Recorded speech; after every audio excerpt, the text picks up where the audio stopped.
বহুতল ভবনের সিঁড়িঘর দিয়ে এভাবে তড়িঘড়ি পালানো ব্যক্তিটি ঢাকা উত্তর সিটি কর্পোরেশনের সদ্য সাবেক মেয়র আতিকুল ইসলাম। 18 আগস্ট রাতে গোপনে গুলশানে অবস্থিত প্রধান কার্যালয়ে প্রবেশের পর ঘেরাও ও বিক্ষোভের মুখে এভাবেই পালিয়ে যান আতিক।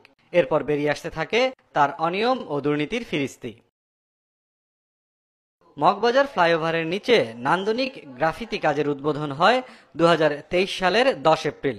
অথচ সরকারি এই কাজের দরপত্র প্রকাশিত হয় 8 মাস পর, যা পুরোপুরি বেআইনি। আবার চলতি বছরের এপ্রিলে তীব্র তাপপ্রবাহের সময় রাজধানীর উত্তর সিটির বেশ কিছু এলাকায় স্প্রে ক্যানন দিয়ে পানি ছিটানো হয়, যেখানে 2 কোটি টাকা খরচ দেখিয়ে ভুয়া বিল ভাউচার বানিয়ে অর্থ আত্মসাতের অভিযোগ ওঠে তার বিরুদ্ধে। নানা অনিয়মের আশ্রয় নিয়ে শত শত কোটি টাকা লোপাটের অভিযোগ থাকলেও তা জানে না উত্তর সিটি কর্পোরেশন।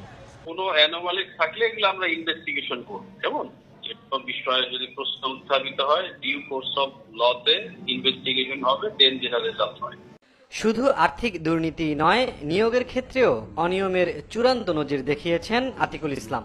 উত্তর সিটি মেয়রের উপদেষ্টা হিসেবে নিয়োগ পান ভাতিজা ইমরান আহমেদ, আর ভাগ্নে তৌফিক রহমানকে সিটি কর্পোরেশনের দ্বিতীয় মেয়র হিসেবে ডাকা হতো। ভাগ্নে আর ভাতিজার পরামর্শে কর্পোরেশনের প্রায় সব টেন্ডার সহ ছোট বড় কাজ পরিচালিত হতো।